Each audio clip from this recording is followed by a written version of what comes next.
चलिए दोस्तों, इस वीडियो में बात कर लेते हैं पावर स्टार पवन सिंह के दो नए अपडेट के बारे में। तो वीडियो में लास्ट तक बने रहे। बाकी चैनल पर नए तो चैनल को जरूर सब्सक्राइब कर सकते हैं भोजपुरी अपडेट के लिए।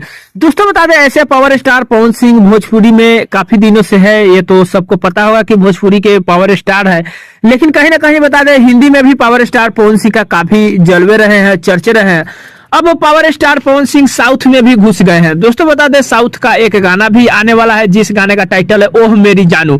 ओह मेरी जानू, इस गाने को जो है बता दें मार्च महीने में ही रिलीज किया जाएगा। दोस्तों बता दें, ओह मेरी जानू, इस गाने को पावर स्टार पवन सिंह जो भोजपुरी के जाने माने सिंगर है वो गाए हुए हैं। दोस्तों बता दें, इसमें जो है मरनल ठाकुर एक्ट्रेस जो है नजर आने वाले हैं। लेकिन दोस्तों बता दें, इस गाने का जो है मार्च महीने में ही बताया जा रहा है कि रिलीज किया जाएगा। लेकिन दोस्तों एक और अपडेट बता दूं, मार्च महीने में पावर स्टार पवन सिंह का एक और प्रोग्राम है।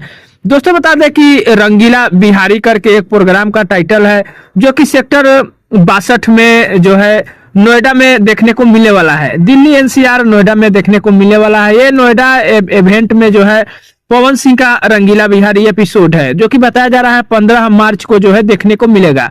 और इसका टिकट भी बुक हो रहा है, जिसको टिकट लेना है वो लोग जाके देख सकते हैं। लेकिन दोस्तों बता दें, ये दो बड़ी अपडेट है पावर स्टार पवन सिंह के बारे में। बाकी आप कितना उत्साहित है इस अपडेट को लेकर के हमें कमेंट बॉक्स में जरूर बताइएगा। वीडियो पसंद आया लाइक जरूर कर दीजिएगा, चैनल पर नया सब्सक्राइब कर सकते हैं। मिलते हैं कोई अपडेट में, तब तक के लिए धन्यवाद।